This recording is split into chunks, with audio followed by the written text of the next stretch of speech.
Ora, boa noite a todos. Vou tirar a máscara. Fica mais fácil assim.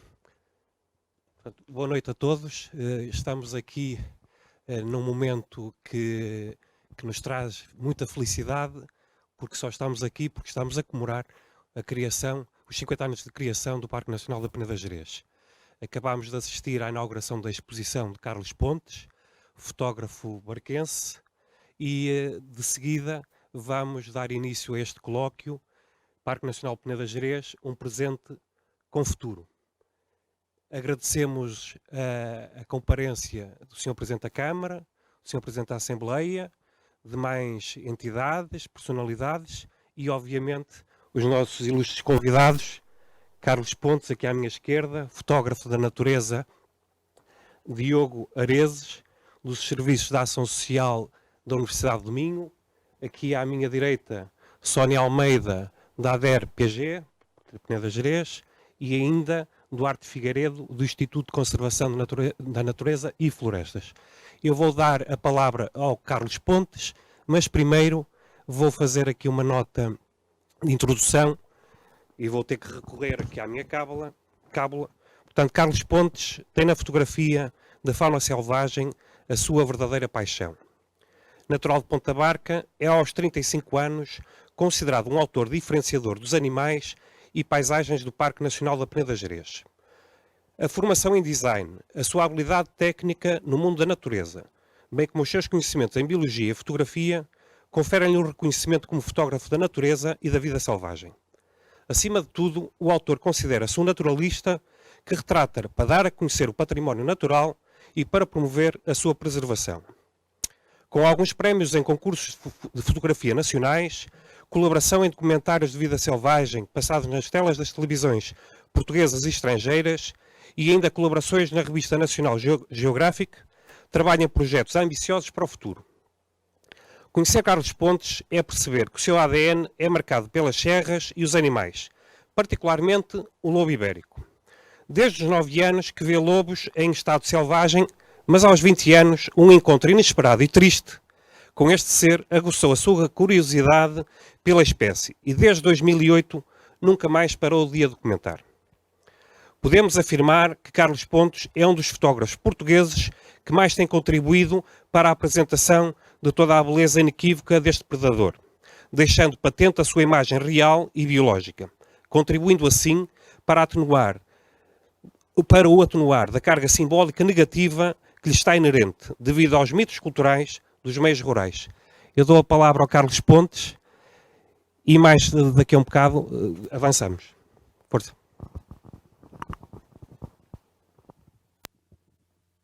Antes de mais, boa noite. Boa noite a todos. Queria agradecer o convite da escola. O convite, para mim é um convite especial estar aqui passados tantos anos. Uma escola que me viu crescer e que acompanhou, de certa forma, o meu percurso de juventude. Queria agradecer ao diretor, ao professor Louro, o convite para estar aqui presente e aos restantes professores também. É um prazer poder vê-lo cá, passados tantos anos. Uma alegria que não tinha, se calhar, naquela altura, porque sempre que o via, a situação nunca era para melhor, mas hoje as coisas alteraram-se e, felizmente, estamos cá para celebrar esta data tão importante e quero agradecer também o convite por estar cá para celebrar, não só na minha escola, mas também uma data tão importante para o Parque Nacional, que é para mim algo bastante importante e alguma coisa que levo de coração. Não venho cá falar sobre o meu percurso, nem o meu trabalho em si, mas contar uma pequena história que faz parte do passado do parque, onde eu também estou inserido, e do meu percurso também no parque até aqui. Há cerca de 25 anos atrás, com o meu pai que está aqui presente nesta plateia, tive o prazer de assistir na Serra Amarela, aqui em Ponta Barca, um casal de águias reais, pela última vez, nessa altura, sobrevoar muito perto de mim, coisa que, com o passar dos anos, está aqui o Dr. Duarte sabe perfeitamente da história, devido a diversas causas diretas e indiretas, mas causas humanas, as águias foram desaparecendo até a extinção dentro do Parque Nacional. hoje, e devido a esforços dos vizinhos espanhóis, temos de regresso à Águia Real, e é um prazer, desde há 2 anos para cá, ter visto com alguma regularidade as águias percorrerem o Parque Nacional. E conto esta pequena história dando o exemplo da águia como um exemplo de resiliência e um exemplo que devemos acompanhar, um exemplo que deve ser acompanhado da melhor forma, deve ser estruturado da melhor forma, e devemos olhar para isto. Acho que é inegável que este parque foi criado há 50 anos atrás pela sua riqueza, pela biodiversidade, pelas suas paisagens, pelo seu património cultural, e acho que isso tudo devemos preservar isto tudo, e devemos ter uma mão diferente nisto daqui para a frente, e de certa forma levarmos o melhor legado aos nossos filhos e ao futuro que temos pela frente. É só. Muito obrigado.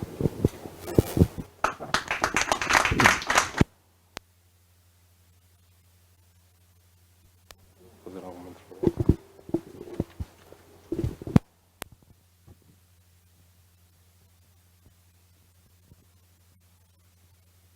Continuamos.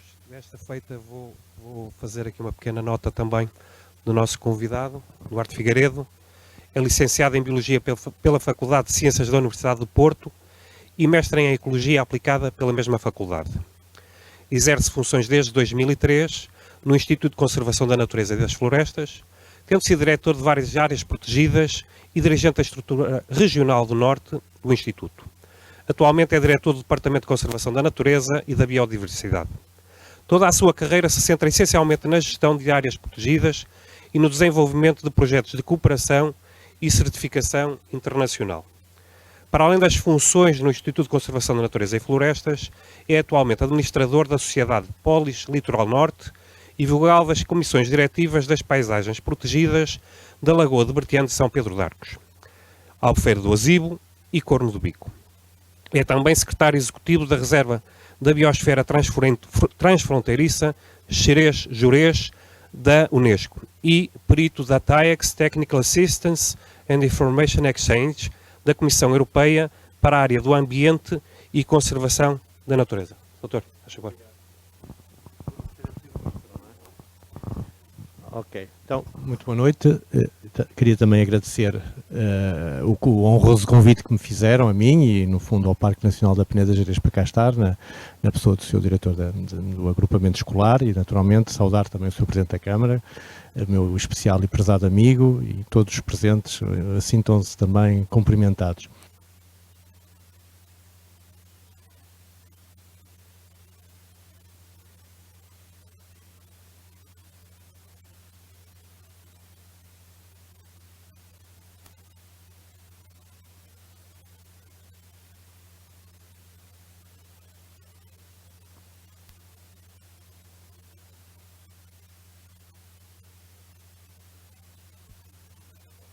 Pronto, então, passadas estas questões técnicas, quando me convidaram para vir aqui, eu aceitei logo com todo o gosto, sinceramente, porque é maneira de um bocado de sairmos do buraco enquanto dirigentes da administração pública.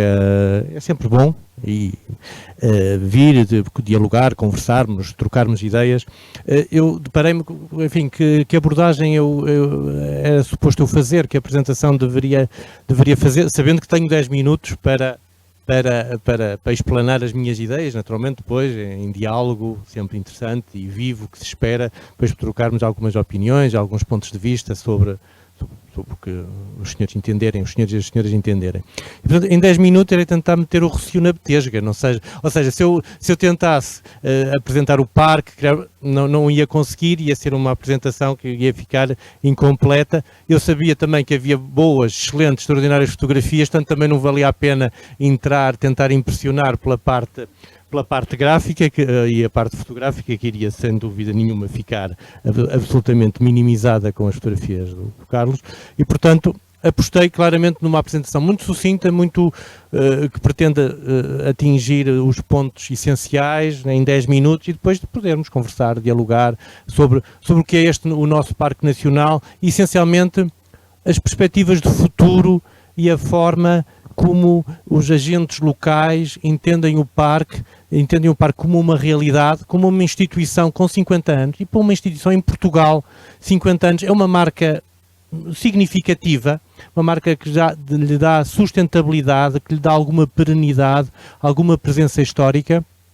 E mais do que, do meu ponto de vista, mas os senhores dirão, mais do que termos uma perspectiva, uma prospectiva, vermos para trás, acho que era essencial vermos para a frente e vermos as coisas que efetivamente podiam ser feitas de maneira diferente, podiam ser feitas de maneira melhor e tentarmos perceber de que forma que o Parque Nacional pode ser encarado como uma marca, como um processo distintivo de um território de excelência no qual Ponta Barca está integrada.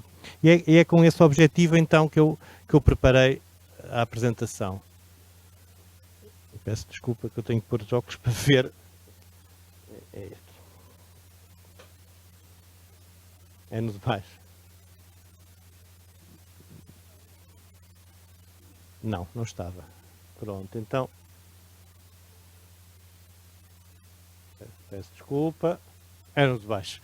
Portanto, em um voo de pássaro, em voo de águia real, permitam-me, uma muito sucinta, acho que é de conhecimento geral de toda a gente. O parque foi criado em 1971, durante o marcelismo, nesse contexto histórico de abertura do Estado ditatorial que governava o nosso país, mas numa perspectiva de aproximação das políticas europeias de conservação da natureza de início dos anos 70.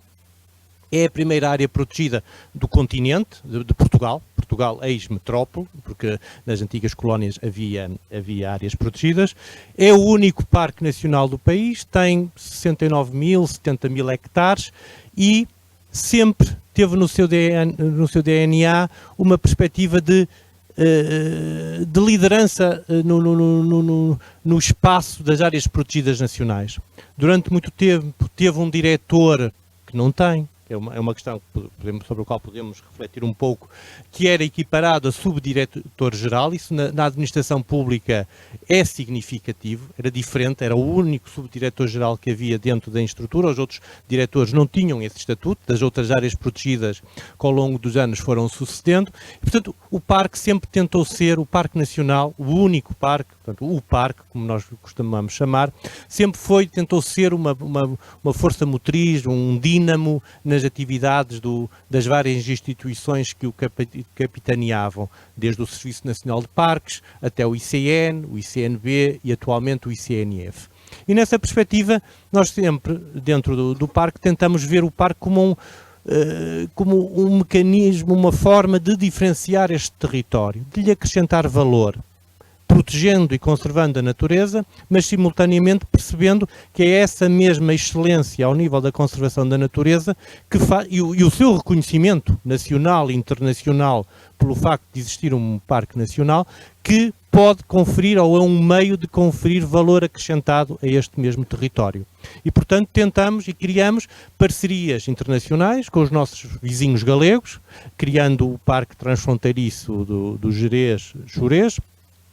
Desenvolvemos também um projeto de certificação com a Unesco, que é de extraordinária exigência, posso-vos dizer, eu estive envolvido nisso já em 2009, um trabalho de extraordinária exigência que permitiu a classificação do território do Parque Português Luso-Galaico como reserva da biosfera, e que, com esse objetivo, nós não pretendíamos unicamente colecionar galardões. Isso é importante também que se desmistifique. Não era um objetivo de autocontentamento, de podermos ter galardões colocados na sala do diretor ou da diretora. Estas certificações internacionais em que nós apostamos é uma tentativa de reconhecimento e de chancela deste território, não só interna, ou muito mais do que interna, porque a interna nós já a temos sendo o único parque nacional, mas essencialmente um reconhecimento internacional através de instituições insuspeitas, que seja a Reserva da Biosfera, ou seja, a Unesco, e outras certificações, como a Carta Europeia do Turismo Sustentável, por exemplo, das quais também nós somos detentores. Ao nível o parque, e como eu vos digo, vai ser uma apresentação muito sumária, muito breve, muito superficial. Há regras, Ou seja, genericamente, há dois tipos de espaços dentro do parque, muito genericamente. Um espaço com normas de proteção mais elevadas, que é a área de ambiente natural, são cerca de 20 e tal, 22, 23% da área total do parque, e depois uma área de ambiente rural, onde também existem naturalmente normas e regras, não vos digo o contrário, mas são normas e regras, enfim, mais ligeiras, mais amenizadas, em que se tenta promover, digamos, a presença humana neste mesmo território. São as áreas de mais baixa montanha, os senhores conhecem o território tão bem ou melhor do que eu, portanto, corresponde às áreas de cota mais baixa, às áreas onde existe população.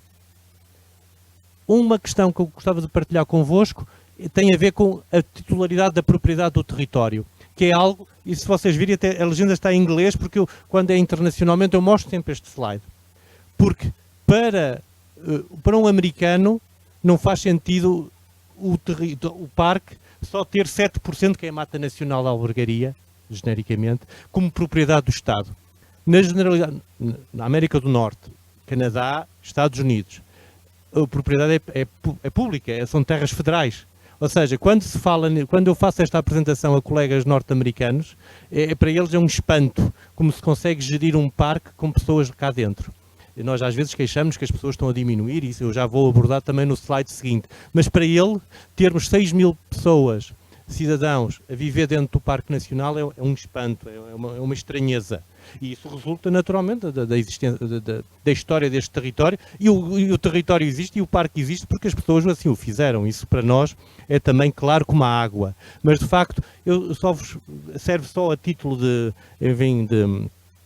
ponto de reflexão este slide, em que de facto só 7%, ou cerca de 7, qualquer coisinha, por cento do parque é que é público. Tudo o resto é privado, comunitário ou privado mesmo, portanto, baldios ou privado, de propriedade privada. É um facto, e vamos esperar pelos resultados de 2021, isto é incontornável, é o que é.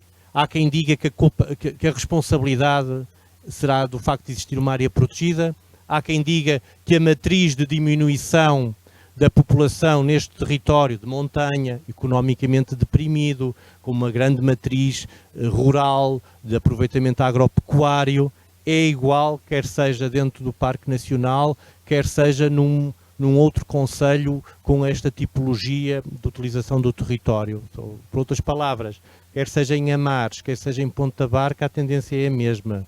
A única diferença é que Ponta Barca está dentro do Parque Nacional e Amares, com o devido respeito pelos amarenses, penso que não há nada que a distinga da generalidade dos outros concelhos. E, portanto, é também algo que eu queria partilhar convosco como um ponto de reflexão, como algo que existe. E não vale a pena escondermos, digamos, o elefante dentro da cristaleira. Está aqui, é incontornável, e vamos esperar pelos dados de 2021 para ver o que vai acontecer, mas a expectativa é que sejam menos que 6 mil pessoas, pelo menos é a minha expectativa.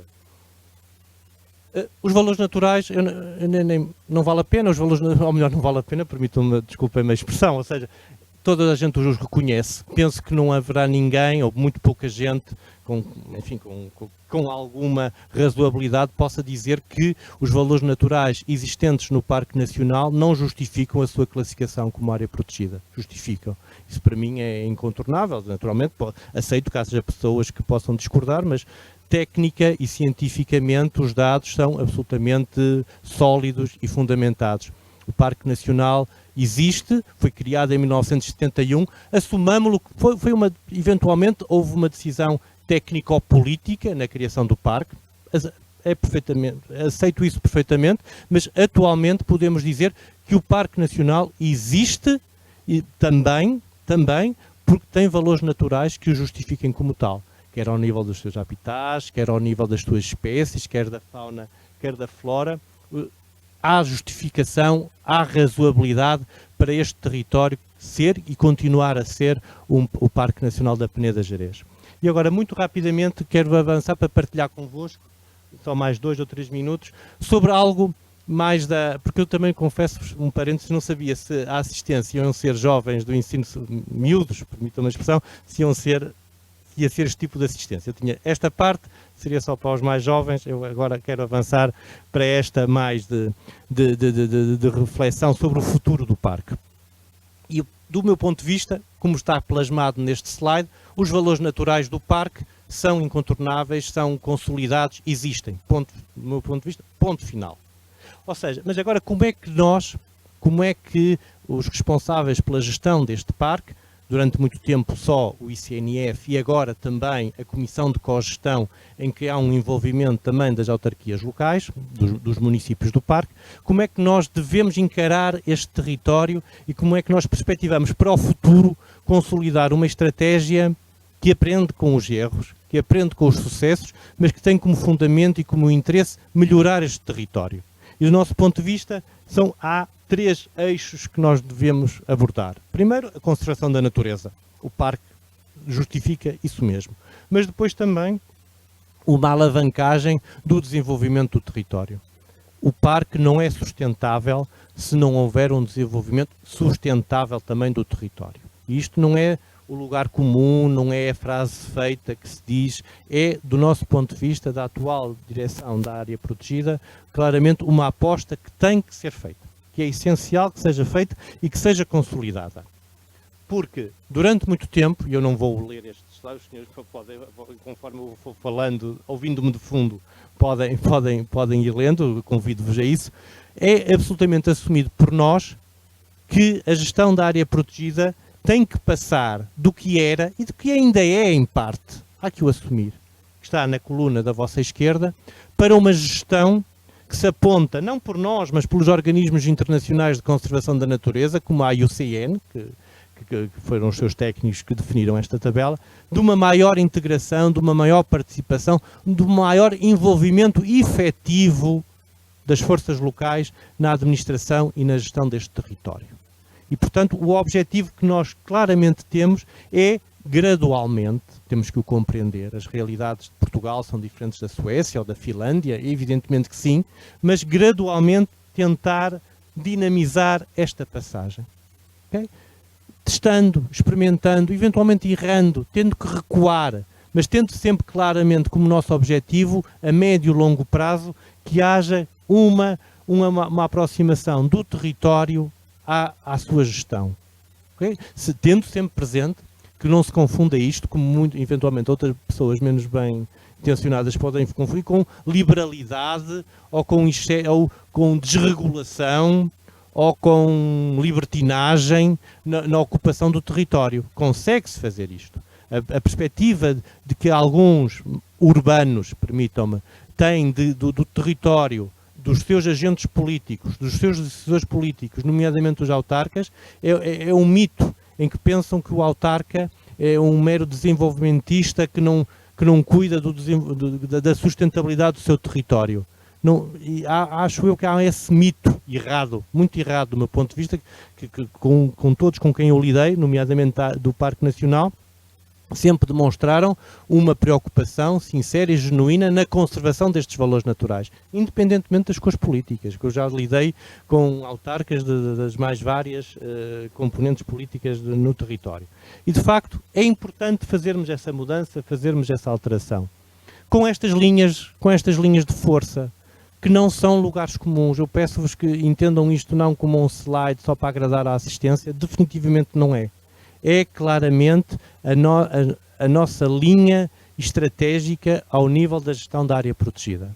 É percebermos que a área protegida justifica-se como tal, os valores naturais impõem-se como tal, do nosso ponto de vista são incontornáveis e para serem assumidos em definitivo, mas temos que saber conciliar essa vertente fulcral, essencial, com todas as outras vertentes que vêm ali enunciadas.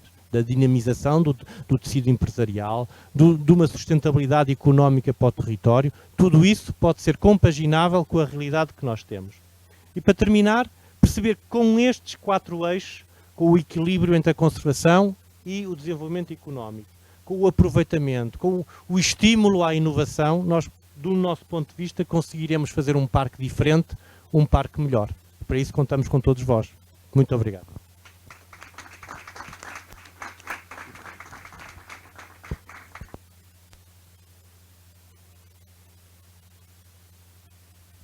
Continuamos, desta feita com a Sónia Almeida, natural do Porto, a residir desde 1998 em Ponte da Barca, licenciada em Engenharia Florestal pela Universidade de Trás-os-Montes e Alto Douro, com uma pós-graduação em Gestão de Projetos em parceria pela Universidade Católica do Porto.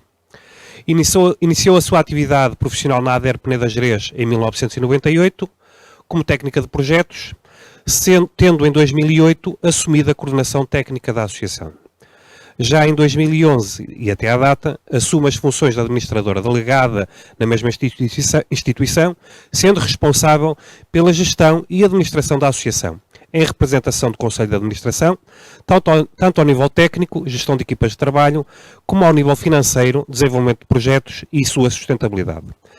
É responsável pelo desenvolvimento do Plano de Valorização do Parque Nacional da Peneda Gerês, Reserva da Biosfera. Atualmente, faz a coordenação e gestão das ações da responsabilidade da ADER Peneda Gerês no âmbito do projeto transfronteiriço Gerês Xurés Dinâmico. Engenheiro.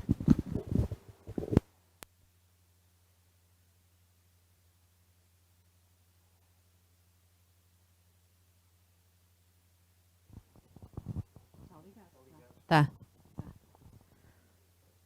Boa noite. Eu vou já começar, que é para não perder os meus minutos que tenho, os 10, não, depois mandam-me calar. Boa noite a todos. Eu vou falar também do Parque Nacional da Peneda Gerês, um presente com futuro. Gostei do nome que deram a este colóquio, não esquecendo o passado que ele tem. São 50 anos de idade e ainda é um parque jovem e com muito para dar. O Dr. Duarte já falou em algumas das coisas que estão aqui, mas só para fazer um breve enquadramento, a data de constituição é a da ADER Peneda Gerês, portanto existimos desde janeiro de 1993. O nosso território de atuação não é só o Parque Nacional da Peneda Gerês, são os 5 municípios que integram o parque, portanto temos atuação em todo o território dos 5 concelhos. É um parque transfronteiriço, é a Reserva Mundial da Biosfera e é um território, como já foi dito, Carta Europeia de Turismo Sustentável. Alguns exemplos do trabalho que temos desenvolvido ao longo destes anos todos. O Centro Rural Soares de Lindoso foi um trabalho estruturante para a ADER Peneda Gerês e para o território. Envolveu muito dinheiro para a altura, foi um projeto já implementado há 20 anos e que tem servido como modelo e como exemplo para todo o trabalho que nós vamos desenvolvendo no terreno desde essa data. Porquê? Porque contribuímos para a conservação, nós contribuímos sempre para a conservação da natureza e da biodiversidade, apoiando as populações locais e contribuindo para a sua melhoria da qualidade de vida. E aqui temos dos primeiros projetos que se fizeram de recuperação de regadios, recuperação de fontanários, espigueiros, também a promoção dos eventos em feiras e ofícios e as artes tradicionais. E, portanto, foi um conjunto muito vasto de ações ao longo de 3 anos, tanto em Soares como em Lindoso, não só na aldeia central, mas também nos lugares todos à volta, tanto de Soares como Lindoso. A recuperação e valorização do património da paisagem e dos núcleos populacionais em meio rural. Com a luz não se vê muito bem, mas nós o que fizemos foi em 3 aldeias de montanha do concelho de Montalegre, a recuperação de casas, principalmente ao nível do telhado e das fachadas e também de alguns espaços públicos. Aqui com a particularidade que não foram alojamentos para turismo, nem para segunda habitação. Aqui a preocupação foi recuperar alojamentos que eram primeira habitação e que necessitavam mesmo de ser recuperados de alguma forma, porque as pessoas viviam em condições de vida que não eram as adequadas para viver. E se nós queremos que o Parque Nacional seja atrativo para o visitante, antes de mais ele tem que ser atrativo para quem cá reside. E essa é a nossa grande preocupação e eu tentei aqui centrar mais nisto, uma vez que tínhamos cá as fotografias do Carlos excepcionais em termos de natureza. O Dr. Duarte a apresentar o Parque Nacional, também com todos os seus valores de conservação da natureza e biodiversidade fundamentais para que o parque nunca deixe de ser parque, mas esta parte aqui também é muito importante, porque há turistas, há visitantes, mas também há residentes. E se os residentes não estiverem satisfeitos, não podem receber bem quem nos quer visitar. E, portanto, este projeto para nós, este tipo de projetos são muito importantes e foram muito interessantes. Porquê? Porque estes projetos foram na aldeia de Pitões da Júnia, Estourém e Fafião. E o que nós nos apercebemos foi, a partir daí, um efeito de replicação. as pessoas viam que as casas estavam a ser recuperadas, a ideia era manter a traça original e, portanto, tentar que as pessoas, não perdendo qualidade de vida e não tendo que usar materiais fracos, usassem e mantivessem as fachadas, não estragando. Em algumas das casas tivemos que alterar mesmo porque estavam completamente estragadas e melhorou-se bastante em termos do enquadramento da aldeia, e isso fez com que as pessoas quisessem também que as casas delas ficassem assim. Então, hoje, quando passamos em Tourém, em Pitões e em Fafião, percebemos que houve diferença na aldeia e no crescimento da aldeia daí para cá. Fazemos muita formação profissional, e a formação profissional é também destinada preferencialmente aos residentes. Nós temos em conta as necessidades que nos são demonstradas pelos residentes no território do Parque Nacional e nos concelhos do Parque, e vamos fazendo formação profissional nas áreas que eles nos dizem que têm mais carências. O atendimento em meio rural, por causa dos alojamentos turísticos, as línguas estrangeiras, por causa dos turistas. Há em áreas protegidas também, muito para as empresas de animação turística que acompanham os turistas no território e, portanto, pedem-nos que querem informação sobre a área protegida. Artesanato, apicultura, agora, muito recentemente, a condução de tratores, porque, devido à lei, portanto, as pessoas... Nós andamos há bastante tempo a dizer que é prioritário devido aos acidentes que acontecem no território do parque e no país todo, mas com a obrigatoriedade a partir de 2021, que agora foi, por causa da pandemia, adiada para 2022, de ser obrigatório ter a carta de tratorista, temos muita gente a querer fazer este curso de tratores. Vamos começar na segunda-feira ao segundo, em Lamas de Moura, já fizemos um, e já temos outros também agendados, porque realmente são cursos que interessam, porque o parque, mais uma vez, é habitado, não é? Convém dizer isto, e portanto as pessoas desenvolvem as suas atividades agrícolas, são pessoas bastante idosas, estes condutores, as pessoas que andam com os tratores são pessoas bastante idosas, portanto ainda mais sujeitas ao risco do que as pessoas mais jovens, e portanto são cursos que nós entendemos como muito importantes para a sensibilização, para a informação e para que as pessoas percebam da importância de fazerem as atividades que fazem, mas com segurança. O Caminhar Conhecendo é um projeto muito recente nosso, é a Grande Rota, é a GR50, é neste momento a menina dos nossos olhos, porque é um projeto que nós também entendemos como estruturante, porque apesar de ser para o turista, são 200 km que atravessam o parque todo.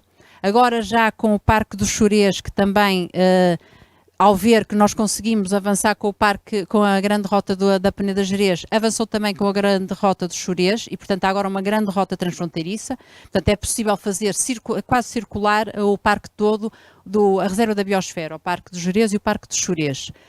Mas porquê é que para nós é importante? Porque, mais uma vez, nós quisemos fazer uma grande rota que não fosse uma grande rota de montanha, não é para montanheiros, não é para pessoas muito experimentadas, tem etapas difíceis, mas ela está dividida em 19 etapas que podem ser feitas por famílias, etapas que podem ser feitas por crianças, etapas que podem ser feitas por pessoas mais experimentadas, ou alguém até, há quem faça o parque todo em 7 dias, e portanto conseguem percorrer os 200 km em 7 dias de caminhada, com pernoita.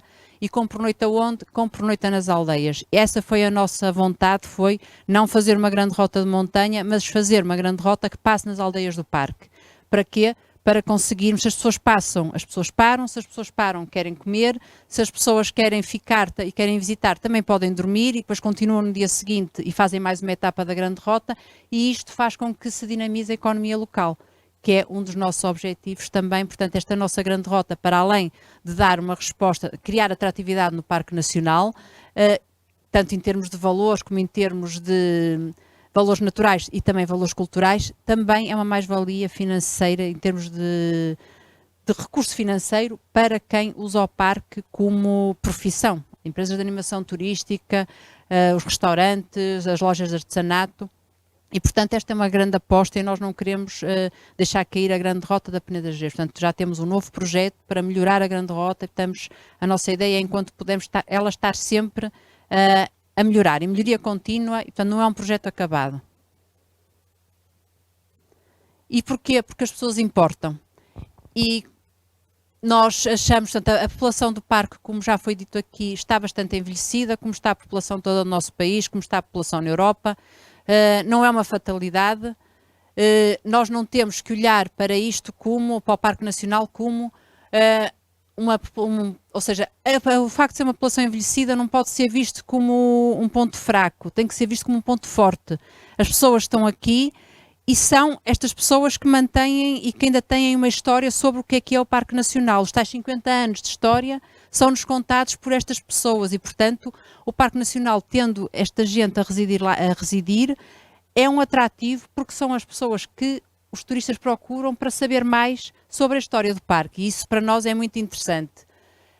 Tenho aqui, agora a seguir vou mostrar uma coisa que são uns dados um bocado contraditórios, porque os seus são melhores, são piores, os meus são melhores, porque, pronto, eu tenho estes dados, por causa do censo, em 2011 ainda habitaria no parque 9.000 pessoas, eu contava com os 6.000... Para mim vai ser triste agora este censo de 2021, eu apontaria que estariam para aí os tais 6.000 que já apareceriam de antes, portanto espero estar eu certa e que fosse em 2011, mesmo assim são muito poucos, são bastante menos, quase menos de 2.000 pessoas comparando com 2001 e se forem agora ainda menos, portanto vamos ver, mas realmente pode-se ver, Ponta Barca perdeu 321 pessoas em 10 anos, mas... é o que temos, não é? Isto não é, como eu digo, temos que olhar para isto e perceber que isto é a situação que nós temos. Ninguém está a fugir do Parque Nacional, não é? Às vezes as pessoas dizem, é o parque. Não é por ser o parque, não é? Também há outros territórios que estão despovoados e nós temos é que criar as melhores condições de vida possível para quem está cá dentro, pronto, para quem reside. E é isso que nós tentamos fazer. São poucos, mas vamos continuar a trabalhar em prol da sua qualidade de vida. Pronto, achamos que as relações com os residentes são fundamentais porque são eles que conhecem o território, em termos de cultura, tradições, das necessidades básicas e, portanto, são eles que nos dizem o que precisam. Nós, por muito que estudemos e que vamos aos livros ver, nunca sabemos tão bem como quando contactamos com eles. Dão-nos as respostas às nossas dúvidas, têm opiniões, têm ideias, têm críticas e nós ouvimos as críticas, muitas vezes destrutivas, mas tem que ser assim. Porque senão não olhamos sempre para as coisas pelo lado bom e há muitas coisas que estamos a fazer mal feitas e toca a corrigir e da próxima vez vamos fazer melhor.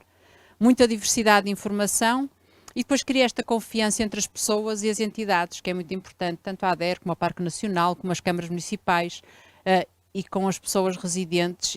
É muito importante haver esta sinergia e esta articulação entre todos. Portanto, é a nossa forma de trabalhar e realmente é a melhor forma de trabalhar e de fazer alguma coisa e fazer as coisas andar para a frente. Depois, porque estamos na escola, temos projetos de educação ambiental, fazemos a concepção e implementação de programas e atividades nas portas do Parque Nacional da Peneda Gerês. Este projeto foi um projeto desenvolvido nos 5 municípios do parque, com todas as escolas do parque. Aqui tentamos que fosse feita a exploração dos novos contextos culturais ligados à natureza. Aqui temos ali o auditório, é tirada aqui, e este projeto foi muito interessante, ele chama-se Gnomon, Escolas na Biosfera. As pessoas acham um bocado estranho porque a Gnomon, nós o que quisemos foi, antes de lerem, nós aqui o que quisemos foi criar alguma coisa que atraísse os jovens, e então o Gnomon veio um bocadinho, começamos a discutir o Pokémon, porque isto tem um jogo de cartas dinâmico para eles jogarem. E depois pensamos nos duendes, nos gnomos, por causa das florestas, aquelas coisas, e depois lembraram-nos deste Gnomon. E o que é o Gnomon? O Gnomon não é mais do que aquele pilarzinho dos relógios de sol, que faz, né? Portanto, que nos diz onde é que nós estamos, chama-se Gnomon, em português, né? Portanto, é o nome que ele tem. Portanto, aqui, mais uma vez, era a relação entre o homem e a natureza, e nós achamos que era perfeito, tanto que ficava... É mesmo isso, não é? Porque o que nós queríamos mostrar com este projeto é que é possível haver uma boa relação entre pessoas e natureza e a conservação da natureza. Fizemos muitas coisas e foram os alunos que as fizeram todas. Portanto, aqui nós fizemos a parte da maquetização, acompanhamos, tratamos os dados, mas todas as atividades, o iBook, o livro juvenil, o comic book, os vídeos, aqueles vídeos que estão ali, foram pequenos vídeos feitos pelos alunos e estão na internet para quem quiser ver, muito pequeninos. Nós demos liberdade total, eles filmavam aquilo que queriam dentro do Parque Nacional, quando iam às atividades, e apareceram vídeos muito, muito interessantes. Temos um documentário, uma peça de teatro que foi feita só com material reciclado por uma uma companhia de teatro profissional. E tivemos também, que eu não tenho aqui, tenho a seguir...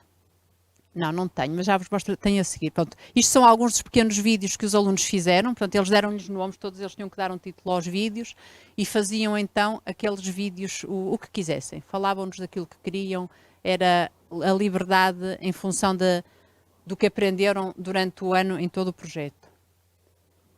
E aqui sim então o tal caderno de campo, e este caderno de campo é muito interessante porque tem ilustrações feitas pelos alunos, e estas ilustrações eram feitas quando eles iam para o terreno, para o Parque Nacional, e eles tinham 10 ou 15 minutos para fazer a recolha da ilustração do que quisessem.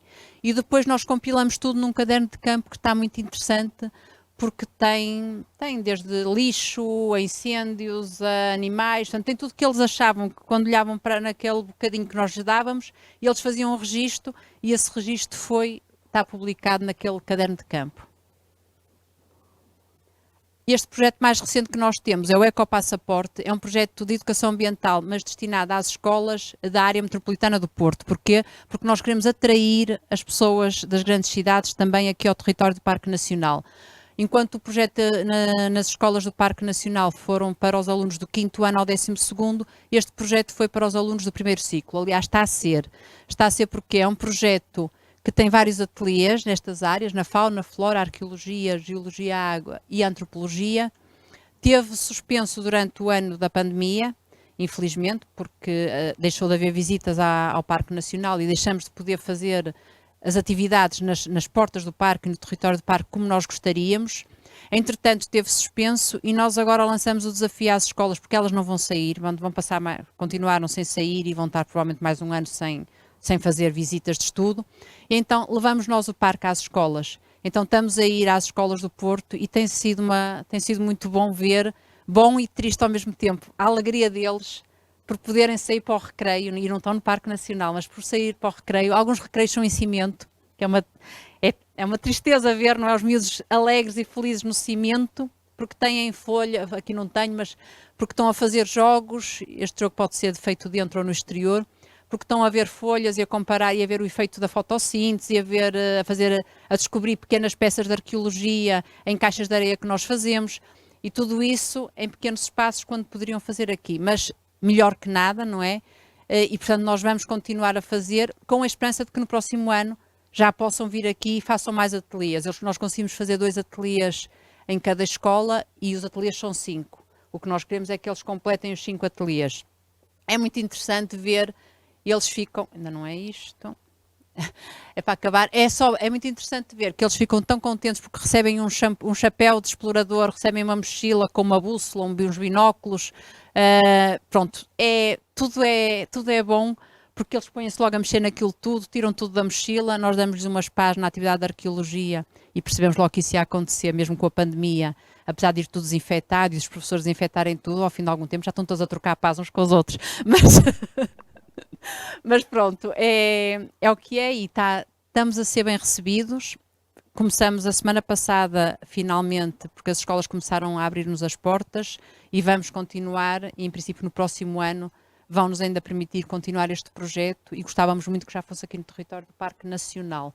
Eu agora tenho só um pequeno documento, vou-vos mostrar um bocadinho do documentário, do grande documentário que tem 20 minutos e que pode ser visto na internet, do projeto das escolas na biosfera, e vou-vos mostrar só um bocadinho, por isso é que eu tinha ali a seguir, que era nos 8h40, que era para não me esquecer, aquela... Nos 8h40. Já está aberto.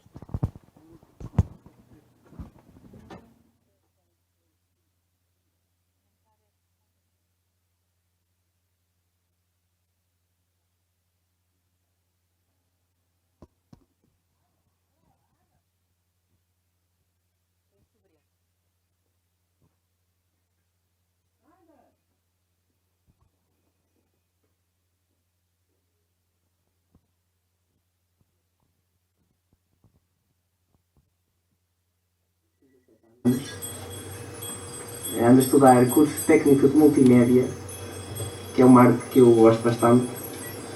Ando a fazer. Eu faço muitas coisas. Dia 2 levantei mais cedo da manhã, peguei com a minha mãe, recar milho, e depois andei a deitar adubo no milho e fui com as cabras. com as ovelhas, pá. E é o que andei a fazer até agora, pelo menos.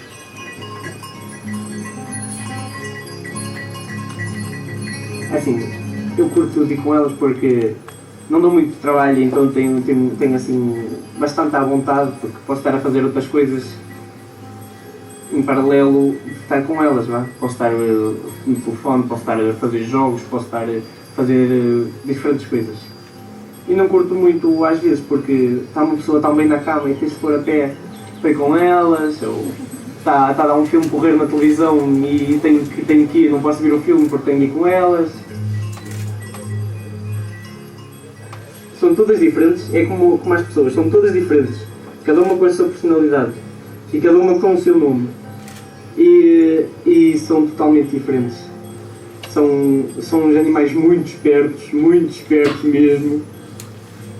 E o matar não, mas já ajudei a matar e mete-me muita pena, muita pena.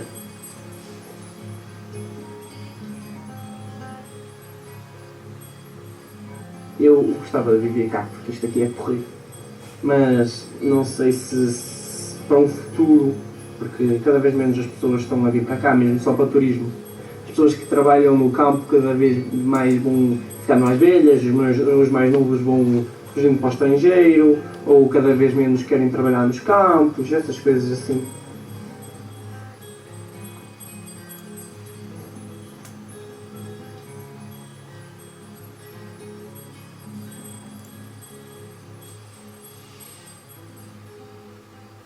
Lembro-me do último fogo que ocorreu aqui no lugar de Soperedo, que foi o mais perigoso de todos, que teve mesmo a arder mesmo à beirinha do lugar. Tinha ido com o meu pai comprar uma bicicleta. A primeira vez que eu andei naquela bicicleta foi para levar água aos bombeiros, água para eles beberem mesmo, e já andavam lá à noite e eram 4 da tarde e eles já tinham passado o dia todo lá e estavam com muita sede e foi um bocado perigoso. A poluição por baixo da minha casa, tem lá dentro, também já sei situação que eu parei para chegar à minha casa, é muito feio. O filme tem para trás e tem para a frente, eu só quis mostrar um bocadinho dele e este era aqui em Ponte da Barca e achei que era interessante porque há pessoas que acham que já não há miúdos que andam na escola e que têm que se levantar mais cedo e deitar mais tarde porque têm as atividades agrícolas para fazer e têm que ajudar os pais. E pronto, eu acho que é bom mostrar que isto é hoje, não é século XXI, não é século passado sequer. É. Obrigada.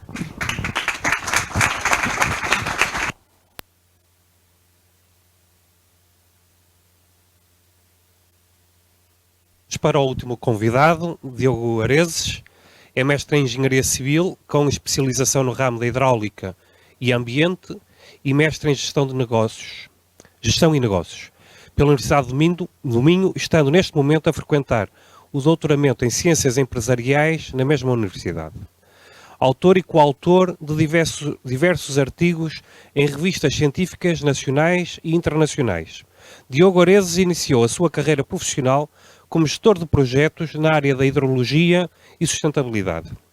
Atualmente, desempenha funções de diretor de sustentabilidade dos Serviços de Ação Social da Universidade do Minho, tendo como principais funções reduzir a pegada ambiental da organização, otimizar e desmaterializar os diferentes processos de gestão internos, identificar e desenvolver projetos capazes de gerar novas fontes de receita e fomentar a responsabilidade social de toda a instituição.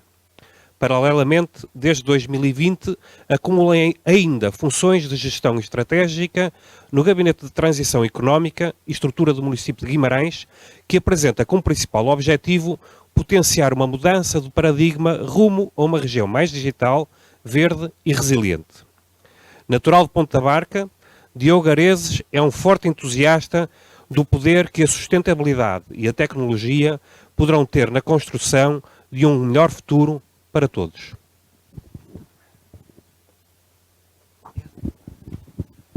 Boa noite a todos. Não sei onde é que está o ponteiro. É o de baixo, não é? É ele de baixo. Ok, certíssimo. Boa noite a todos. Antes de mais, cumprimentar aqui os meus colegas de painel, cumprimentar todos os presentes, agradecer também à escola o convite que me foi endereçado para marcar presença neste evento comemorativo do 50º aniversário do Parque Nacional da Peneda Gerês, tendo sob mote aqui o já referido Um Presente com Futuro. E neste contexto, eu gostaria de começar a minha apresentação por fazer uma breve contextualização sobre o futuro que nós enfrentamos e sobre o mundo que nós temos hoje pela frente. E a verdade é que é um mundo em plena mudança, existe aqui um conjunto de transformações que nós temos que viver com elas diariamente e temos que nos adaptar a ela. A questão da...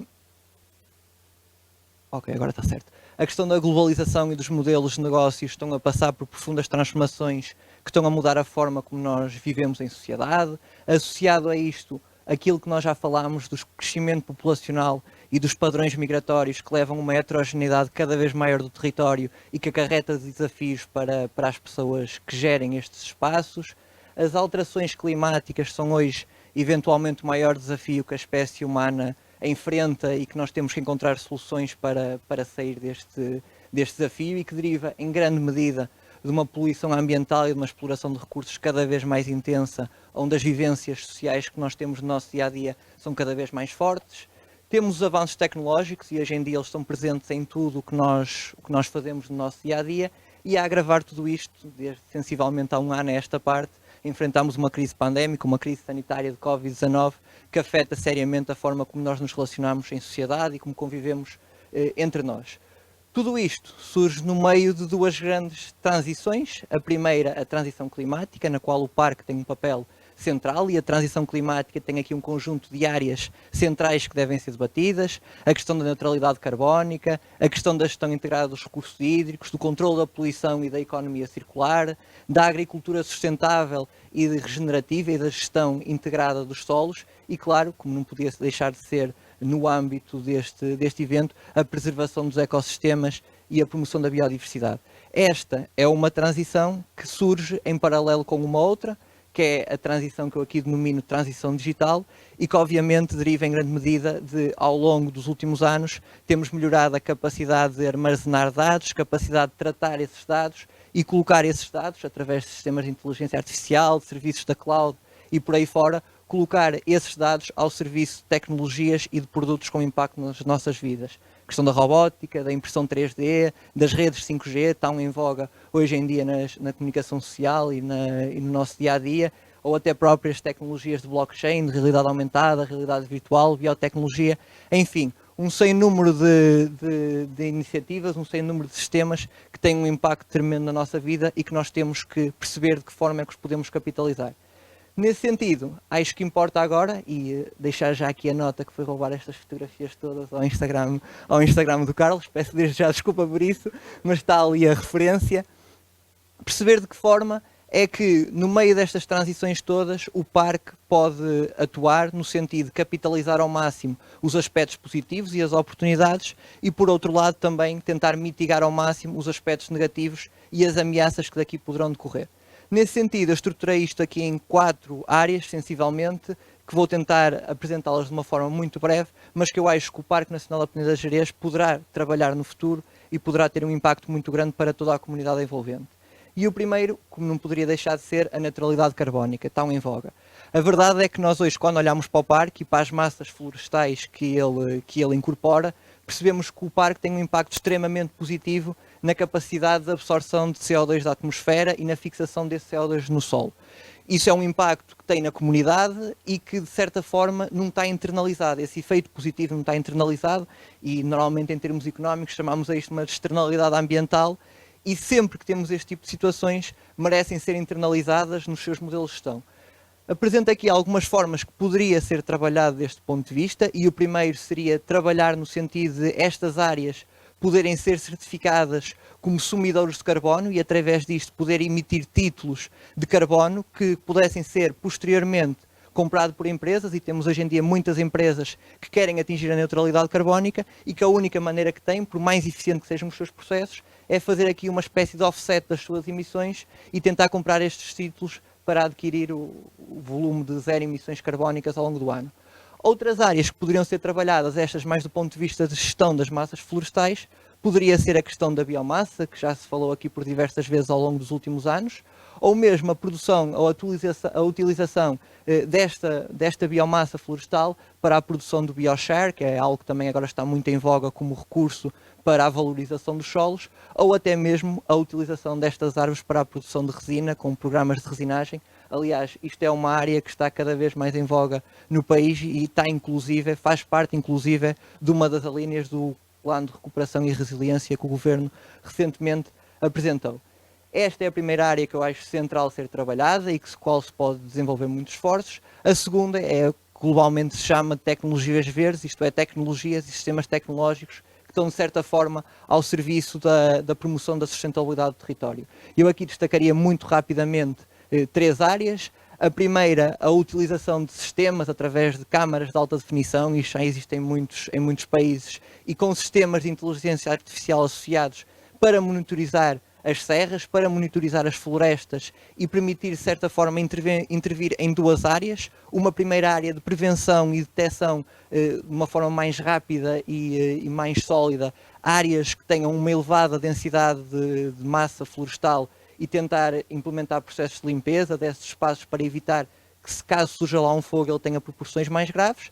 Outra via é a forma de mitigar o tempo de resposta entre os bombeiros quando existe um fogo e o momento em que eles atuam. Através deste tipo de sistemas poderia, de certa forma, aumentar aqui a rapidez de atuação e mitigar os efeitos tão negativos que os fogos têm na nossa região.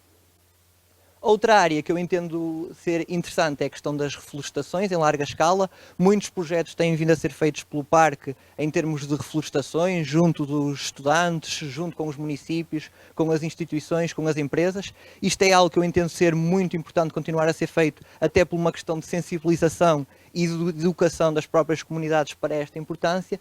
No entanto, muitas das vezes o que acontece, em grandes partes resultante de fogos ou de eventos desse género, existem grandes massas de terreno que precisam ser reflorestadas e hoje em dia temos sistemas tecnológicos, muitas das vezes através de drones, sistemas de baixo custo, que permitem plantar e monitorizar estas plantações de uma forma muito mais rápida e muito mais eficiente do que se tivermos que recorrer ao trabalho manual. E por último, a questão da monitorização e controle das nossas massas de água, tanto em termos de quantidade como em termos de qualidade. Ponta Barca é um exemplo de uma região onde isto já se faz, nomeadamente nas barragens que nós temos em Lindoso e em Tovedo. Acho que é importante continuarmos a potenciar este trabalho no sentido de valorizar este recurso essencial à vida, essencial a todas as espécies e ao mesmo tempo permitir aqui também uma comunicação mais rápida com as populações para elas perceberem qual é que é o verdadeiro estado das suas massas de água e terem também aqui um papel ativo na sua preservação e na sua proteção. Como terceira agenda que eu entendi ser importante destacar é obviamente a questão da agricultura e da biodiversidade. Como já se falou aqui, é fundamental nós termos capacidade de fixar as populações no nosso território e uma dessas maneiras é através da agricultura e da promoção deste tipo de setor de atividade. Neste contexto, destacaria aqui duas áreas que eu acho que poderia ter um potencial interessante de aplicação ao parque.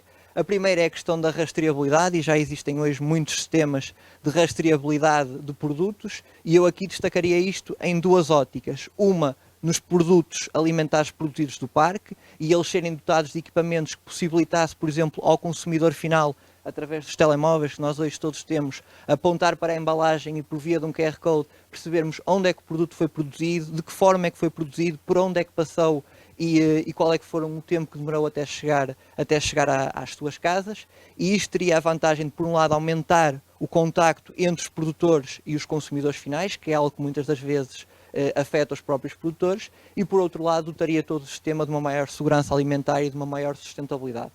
Isto numa ótica da produção de alimentos. Numa outra ótica, que era a questão da vigilância e da monitorização, eventualmente das espécies protegidas, e há bocado o Carlos estava a falar do lobo ibérico, e acho que o lobo ibérico seria o exemplo perfeito nesse caso, de nós termos, de certa forma, algum tipo de equipamento que possibilitasse monitorizar as deslocações que eles efetuam e, de certa forma, podermos intervir no caso de eles detectarmos alguma anomalia no animal, ele ficar mais para trás ou ele mudar radicalmente os seus padrões migratórios e, de certa forma, conseguimos aumentar com isto a preservação da espécie e a salvaguarda e a proteção da mesma.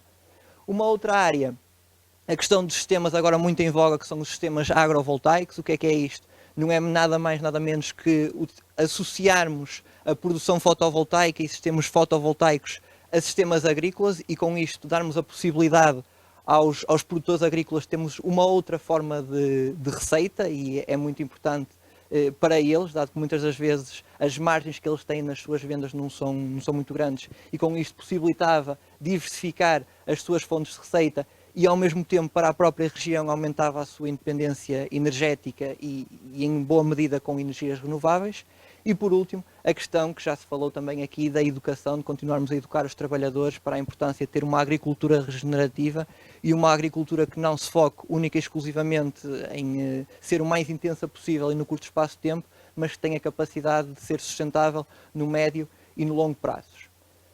Por último, a última agenda que também já foi aqui muito falada e que tem sido a ser feito um trabalho muito meritório nesta área, mas que eu também achei importante ressalvar, é a questão do envolvimento e do turismo. E aqui destacaria mais uma vez 3 pontos. A questão da comunicação e da comunicação de todas as práticas que são efetuadas, todas as iniciativas que são efetuadas, e comunicação não só para as comunidades locais, mas também a nível nacional e eventualmente, se entender que sim, a nível internacional. E depois a questão que se falou na apresentação ainda há poucos momentos, da formação e da educação das comunidades para a importância do parque e para a importância que o parque tem, o impacto que o parque tem nas populações. Uma outra área, continuar este trabalho que tem vindo a ser feito de promoção da marca Parque Nacional da Peneda de Gerês, e aqui promoção em 2 níveis, promoção nos seus produtos, promoção a nível turístico, um espaço de eleição para o turismo sustentável, para o turismo verde e para o turismo de bem-estar. E também destacar aqui, falou-se muito da desertificação do parque, dizer que também se poderia eventualmente agora, que estamos numa fase de transição dos modelos empresariais, onde as pessoas cada vez mais trabalham em teletrabalho, onde os nómadas digitais estão cada vez mais em voga, que podem estar a trabalhar de qualquer lado, apostar e tentar atrair para que eles se fixem nesta zona e para que com isto possam, de certa forma, dinamizar o seu território. E por último, o último desafio que eu aqui lanço é a questão dos Living Labs, que também já se falou há bocado na apresentação do Dr. Duarte, que é transformar o parque numa espécie de laboratório vivo de testagem de soluções inovadoras, soluções que possam, de certa forma, potenciar a sustentabilidade, potenciar o bem-estar das populações que nele habitam e, ao mesmo tempo, depois de serem testadas e depois dos resultados serem encarados como positivos, terem a capacidade de serem escaladas para outras regiões e para outros territórios.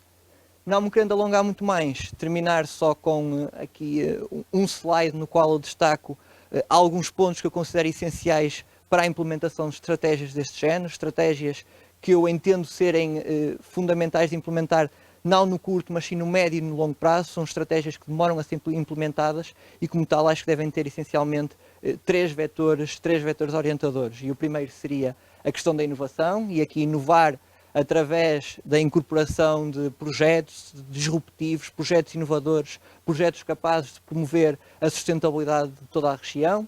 Um segundo ponto fundamental, e que já foi aqui muitas vezes debatido, a questão do envolvimento, e do envolvimento de toda a sociedade civil, sejam empresas, sejam municípios, sejam as populações locais, seja toda a região envolvente ao parque, de certa forma não tem um contacto direto na persecução dos objetivos que nos propomos traçar e nas metas que nos propomos alcançar.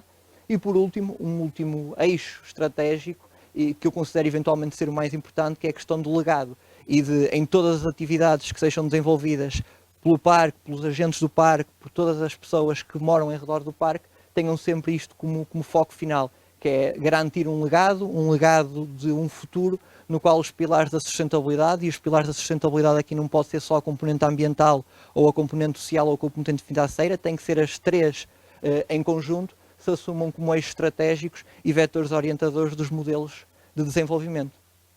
Obrigado.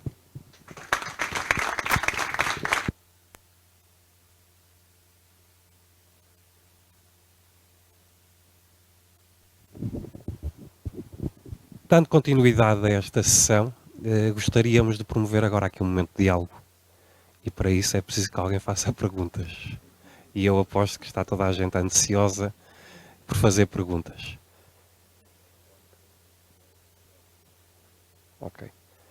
Portanto, desafio-vos a fazer perguntas.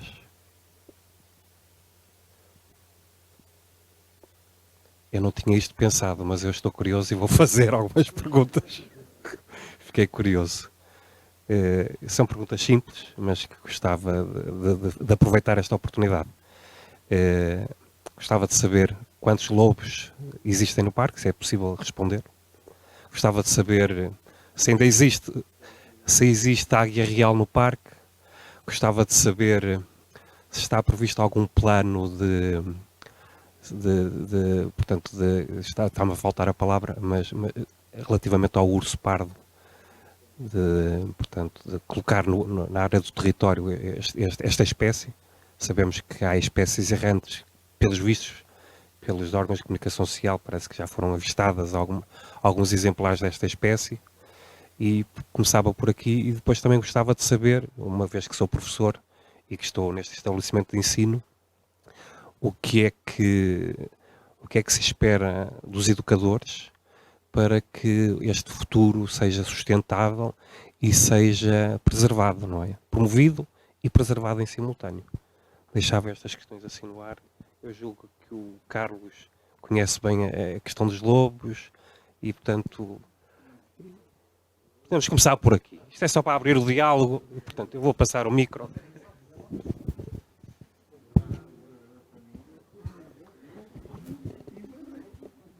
Tentando responder aqui às questões do professor Sérgio, em relação aos lobos, é uma questão um bocado complicada, é um bocado crítica, não é?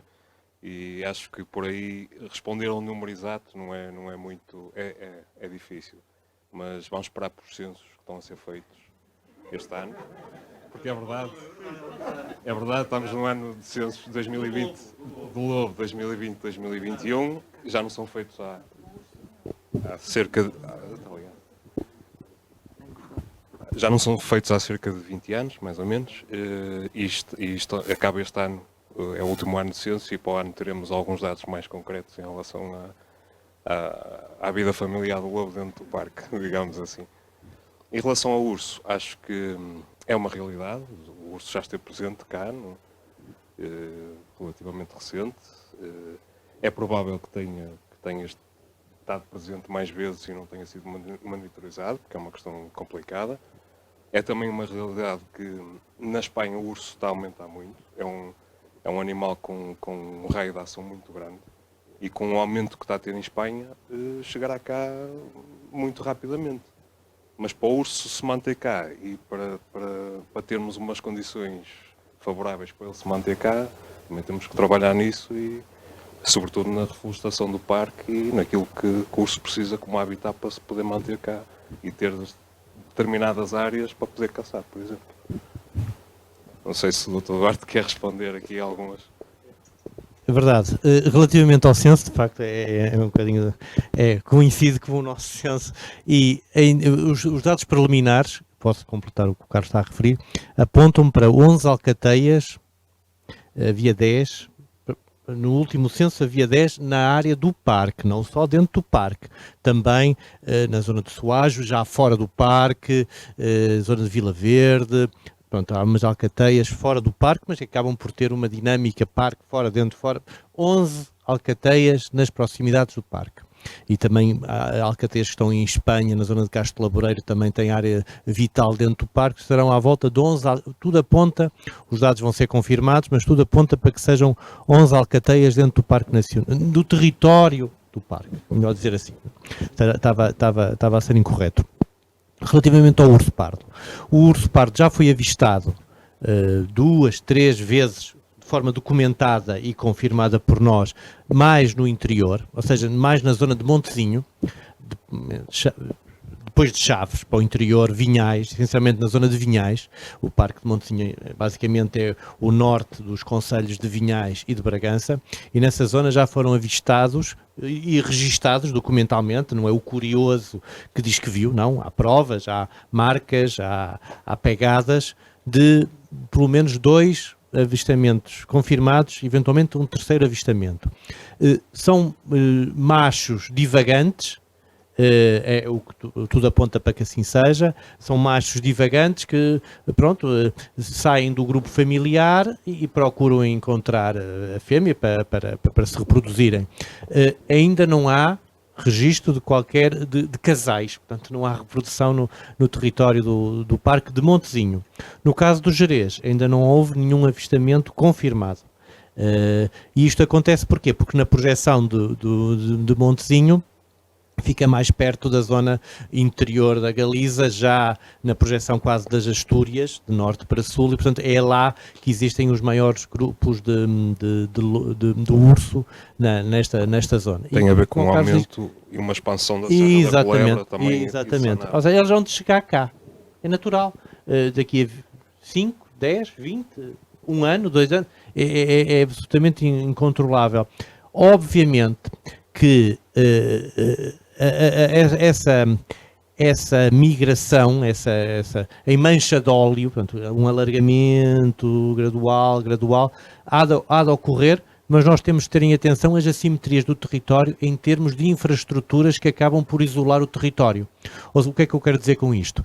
A A24, que liga Chaves, não sei aonde, vai até Viseu, basicamente, acho eu, corta completamente. A possibilidade do urso passar aquilo é um muro quase inexpugnável, estão a compreender? Portanto, a possibilidade de haver alguma assimetria nessa distribuição é relativamente expectável e a nossa expectativa é que ele surja primeiro no Parque de Montezinho do que aqui no Parque Nacional. Assim como tem havido essa dificuldade com os lobos também. Sim, claro. Exato. Bom, os lobos, há logo duas subpopulações marcantes, a norte e a sul do Douro. Pronto, claramente. Na zona centro de Portugal, o lobo está reduzido à ínfima. Basicamente está num efeito de gargalo, ou seja, geneticamente está a ficar muito débil, com grande endogamia, portanto não há variabilidade genética e, enfim, não seja até pela pressão humana, é natural que haja alguma insustentabilidade nessa subpopulação. Relativamente a norte do Douro, existiam há 20 anos e tudo aponta para que existam agora atualmente cerca de mais de 50 alcateias. Desde a Serra d'Arga até ao Douro Internacional, até ao Planalto de Miranda, espalhado por aí. Quando se fala de alcateias, também já agora, as pessoas têm a noção da alcateia como veem nos filmes norte-americanos, de grupos de 10, 15 lobos, e lobos que são autênticos mastins. O lobo ibérico é absolutamente diverso. O lobo ibérico é um cão, é equiparado a um cão de médio porte, digamos assim. Em termos de aparência física, porque de robustez e de força, não. Obviamente que não. E os grupos e as alcateias são muito mais monofamiliares, ou seja, o grupo são mais dinâmicas e vai de 5, 7, 3, 4, não é como os senhores podem estar habituados a ver na filmografia hollywoodesca de grupos de 10, 15, não existe. Não há. A estrutura da alcateia é absolutamente diversa e até são espécies diferentes relativamente ao lobo americano. Relativamente à águia real, o que tem acontecido, como o Carlos referiu muito bem, a águia acabou por se extinguir. Atenção que em Portugal há populações estáveis de águia real, não é uma raridade. No Nordeste, naquela faixa fronteiriça do Douro Internacional, com projeção até ao Tejo Internacional, a população da águia real é estável. Não é 50 casais, eu estou agora a referir de cabeça ao número, não tenho ideia precisa, mas eu acho que no Norte aponta-se para 30 a 40 casais, portanto 80 indivíduos, a reproduzir-se com regularidade. Okay? O que é que acontece? No Alvão, portanto, na zona de Vila Real, Mondinho de Basto, há indicações de que há um casal, portanto, há uma grande assimetria, como veem, são 50 casais, 40 e muitos encostados no Planalto Mirandês, um que se pensa que possa existir no Alvão, e depois aqui na zona do Noroeste, tínhamos 1 a 2 casais nesta zona, desapareceram, morreram, não se reproduziram, e atualmente temos um plano de reintrodução com uma associação espanhola em que a fase de aclimatação é feita no Parque Nacional da Peneda Gerês, do nosso lado. Tem um jaulão onde os animais reproduzidos em cativeiro são colocados. Há uma fase de aclimatação, depois a jaula é aberta e o indivíduo vai e vem até que vai à sua vida, digamos assim. A questão, por muito que o nosso sentido, como é que é dizer, de posse do animal, que é algo muito humano, mas muito artificial, os animais são libertos aqui, mas não ficam cá. Ou seja, infelizmente, nós temos telemetria, nós e os colegas espanhóis temos telemetria e eles dirigem-se normalmente para a Espanha, normalmente para a zona mais planáltica. Não é tanto para este tipo de orografia.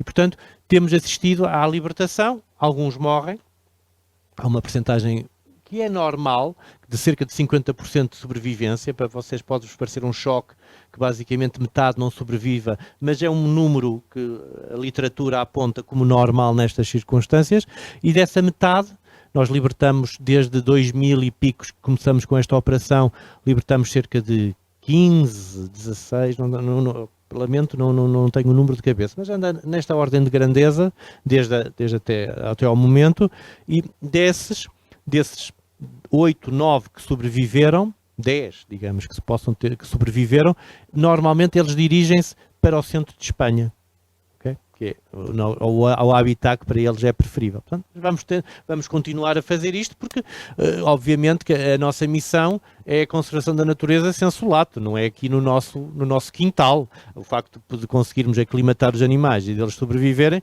era interessante e era de orgulho nosso podermos-lo manter aqui. Não se mantém, não vamos obrigar, como é evidente, e, portanto, vamos continuar a explorar essa linha de repovoamento desta espécie tão relevante e tão significativa, porque é um predador de topo. É um predador de topo que tem espaço, tem nicho ecológico no território do Parque Nacional. Tem. A águia real, em termos de condições tróficas, ou seja, em termos de condições de alimentação, tem... tudo aponta para que tenha condições para cá ficar. O regresso da cabra monteira. Exatamente, ajuda. Claramente alimento para eles. Agora vamos esperar porque isso suceda.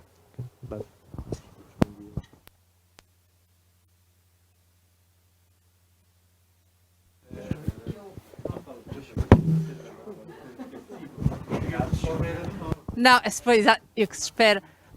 Só porque eu acho que é uma questão muito, muito interessante e muito importante, que é, ainda outro dia saiu uma publicação qualquer, não é? Que é a educação ambiental tem que fazer parte da educação e dos currículos escolares e o mais rápido possível, porque nós estamos cada vez mais a afastar-nos do conhecimento do que é o ambiente, do que é a conservação em termos educacionais.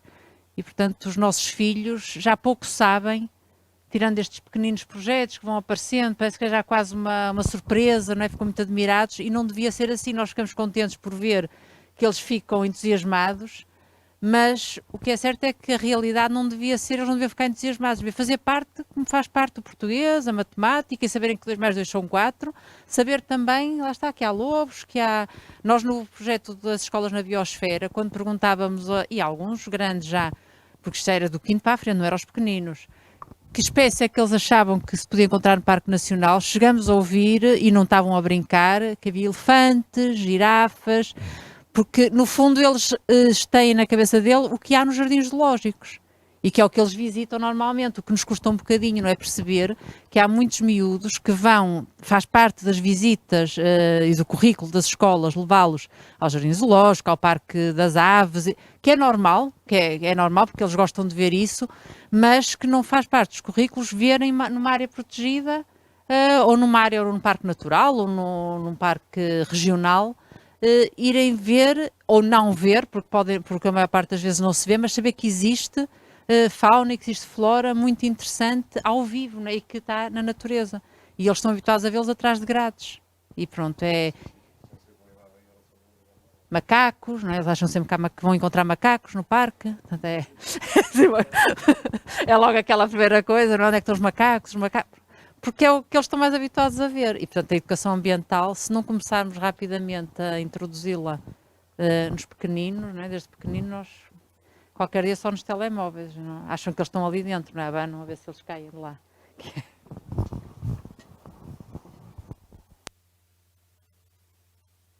Relativamente a esta questão que falámos agora da educação ambiental, e efetivamente acho que é um problema que Portugal atravessa e os mais novos cada vez sentem mais isso. A maior parte da população está concentrada nas grandes cidades, o contacto com a natureza é só eventualmente em férias ou coisas que façam com os pais ao fim de semana ou nas férias, e acho que é fundamental exatamente isso que referiu, e a educação não ser só centrada nas áreas mais rurais e nas áreas onde as pessoas têm um contacto mais direto com o parque, mas sim ser alargada a todo o território, até porque, como já falámos aqui, nós queremos também o Parque Nacional da Peneda Gerês seja promovido, seja divulgado e que possam vir para aqui mais pessoas, possam vir para aqui mais turistas, possam se fixar aqui mais pessoas, e é fundamental que essas pessoas, era melhor que essas pessoas já viessem com um determinado tipo de sensibilidade, que percebessem quais é que são as dinâmicas próprias de viver numa zona mais rural comparativamente com uma zona urbana, até para não termos aqueles efeitos que muitas das vezes temos em outras regiões onde se procede à tentativa de fixação e de mobilidade de pessoas, que é uma descaracterização total dessas áreas. E daí ser importante e ressalvar esse papel da educação, não só a nível local, mas em todo o território, e não só para os mais pequenos, mas também para os mais graduados, porque a verdade é que, até da experiência que tenho na Universidade do Minho, é que coisas tão básicas como às vezes saber fazer reciclagem, há estudantes universitários a concluir os cursos que ainda têm dificuldade em perceber qual é que vai para o amarelo ou qual é que vai para o verde. Portanto, isto é um problema transversal a toda a sociedade, a todas as faixas etárias, a todos os níveis, e como tal tem que ser encarado como uma preocupação central por parte dos governos centrais, das instituições centrais, e depois sim espalhar isto por todo o território. Sónia, o micro. Temos ideia que os alunos de Ponta Barca, Arcos Valdevez, Montalegre, Terras de Bouro e Melgaço conhecem o Parque Nacional, mas há muitos alunos das vilas que não conhecem o Parque Nacional da Peneda Gerês, que nunca o visitaram. Portanto, estão aqui a poucos quilómetros e não conhecem o único Parque Nacional do nosso país. Isto é um bocado... dá que pensar. Portanto, conhecem os que estão, mas nem sequer nas aldeias e nem sequer o associam ao Parque Nacional, porque sempre moraram lá. Portanto, para eles não estão dentro de um Parque Nacional, isso é secundário. E os daqui da vila, os que moram nas vilas, nem sabem, se lhes perguntarmos. Até porque pouco vem nos livros, não é? Nós temos o único Parque Nacional do nosso país e nos nossos livros na escola não há um grande realce para o Parque Nacional e para as áreas protegidas. Não, passa um bocado ao de leve nas ciências, não é? Não é uma coisa a que se dê muita atenção.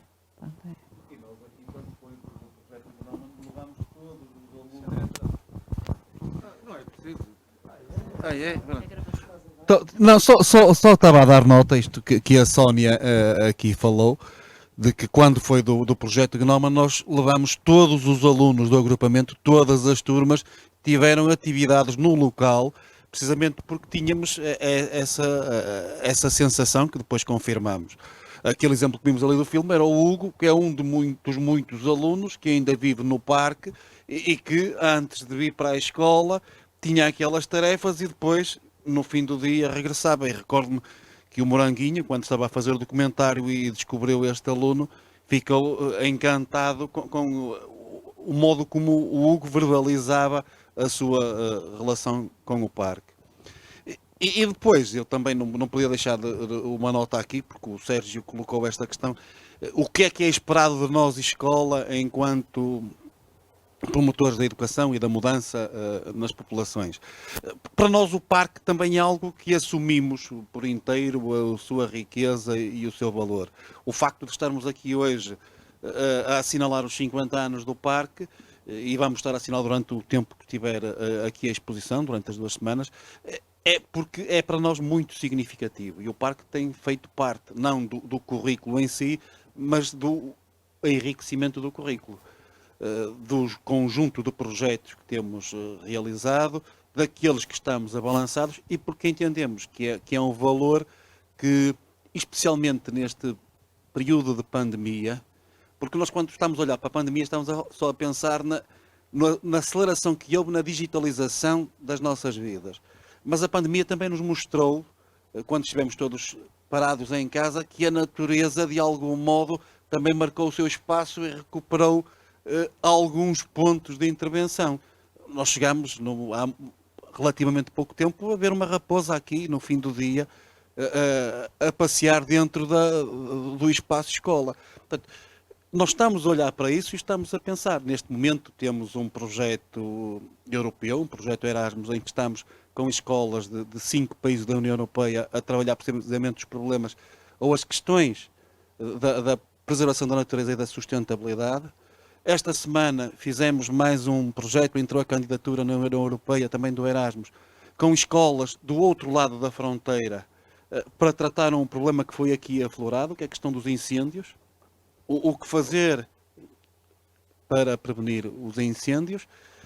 E estamos hoje, nesta discussão, também a perspectivar o futuro em algo que aqui foi dito e que nos parece sobremaneira importante, que é, nós estamos a olhar para a conservação da natureza, estamos a olhar para o espaço que gostamos, que muitos adoram.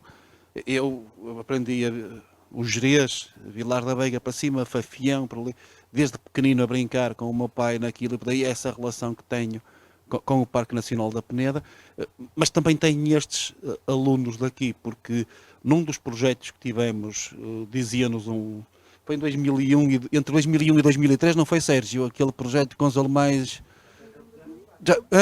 Foi há tantos anos. É que os alemães e os checos, que eram da Floresta Bávara, ficavam surpreendidos por ser parque nacional e ver aquilo que o Dr. Duarte disse, mas tão habitado. Como é que era possível? E ver aqui os alunos e perceber a ruralidade dos espaços e como é que isto era um parque nacional. Quando nós fomos lá, era completamente diferente, era tudo isolado, tudo controlado, o carro só poderia parar em pontos que eles tinham determinado.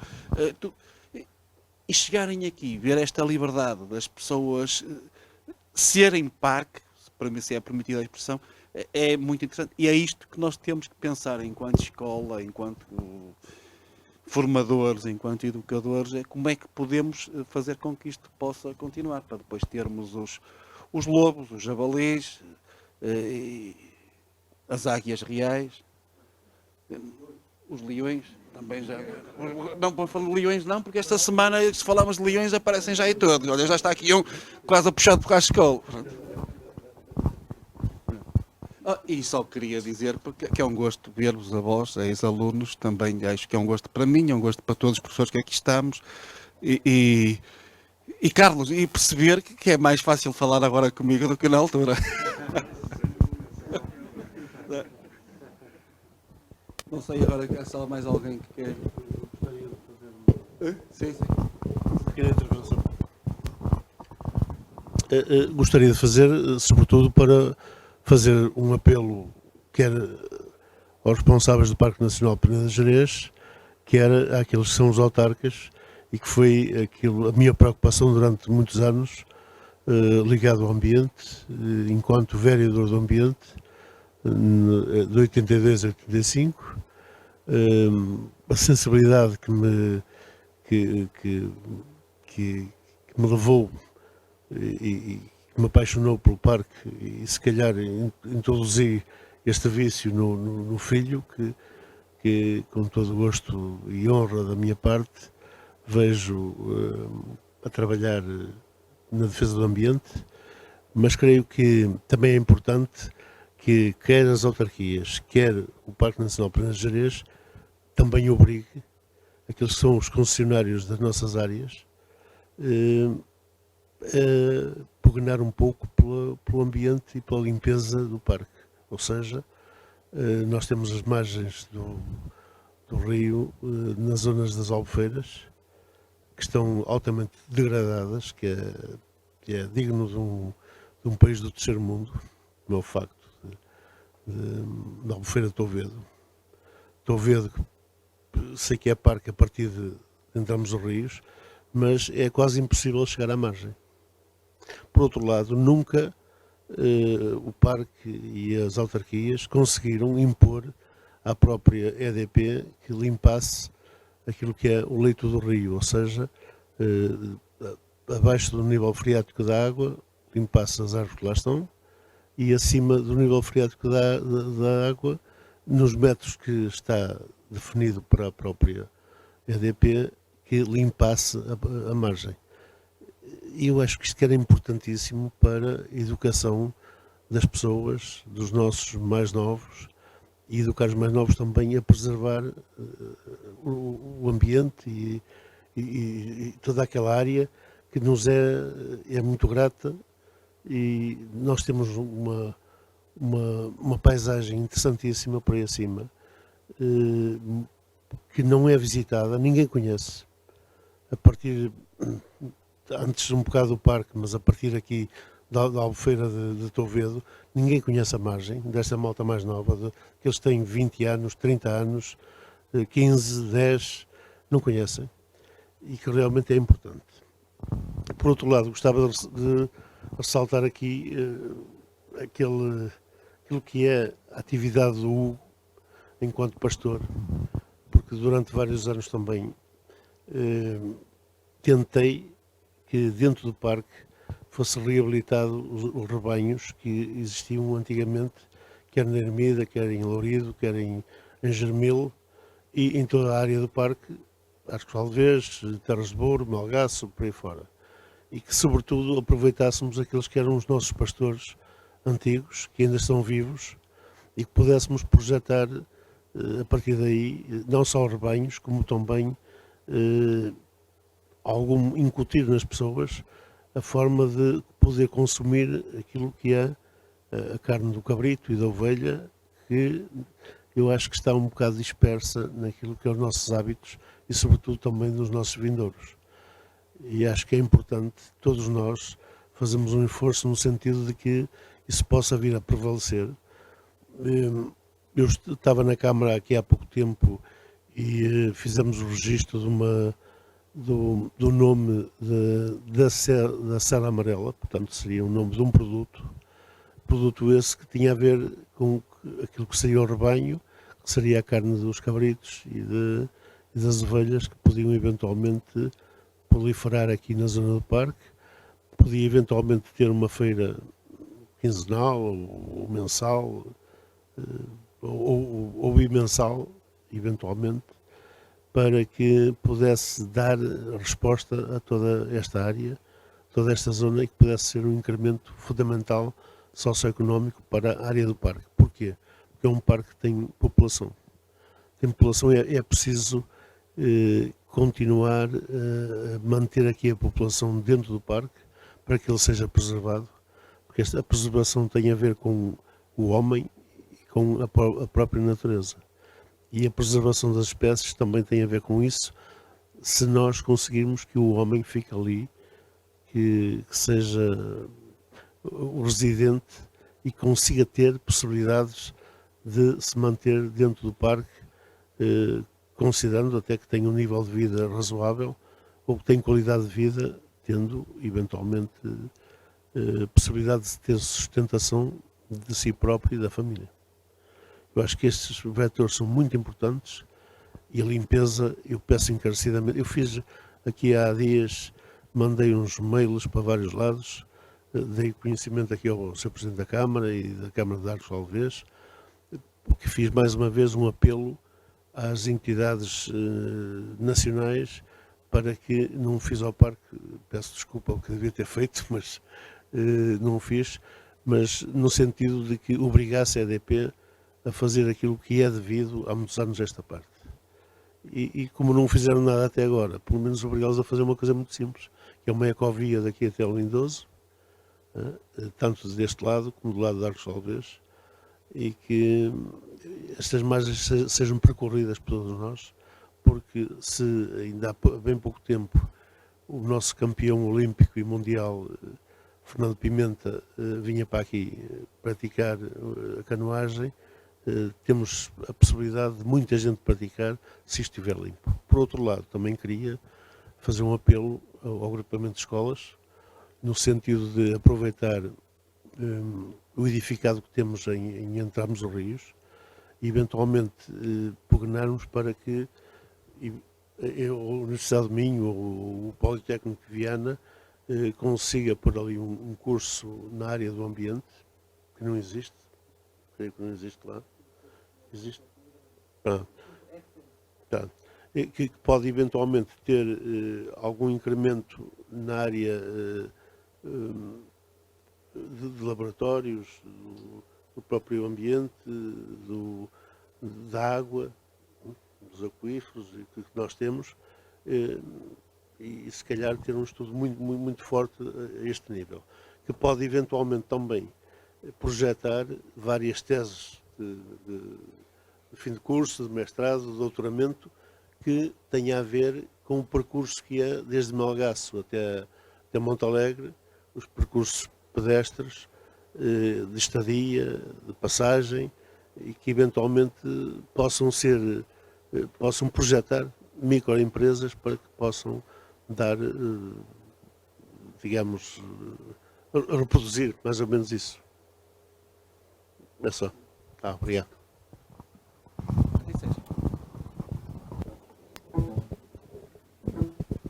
Bem, não sei se mais alguém quer fazer alguma questão, mas julgo que também, dado o adiantar da hora, que estamos na reta final, e eu pergunto ao Carlos, parece que temos aqui uma pequena surpresa ainda, não é, Carlos? Para mostrar no filme. Queres dizer alguma coisa primeiro? Vamos ver aqui um filme, ok? Até já.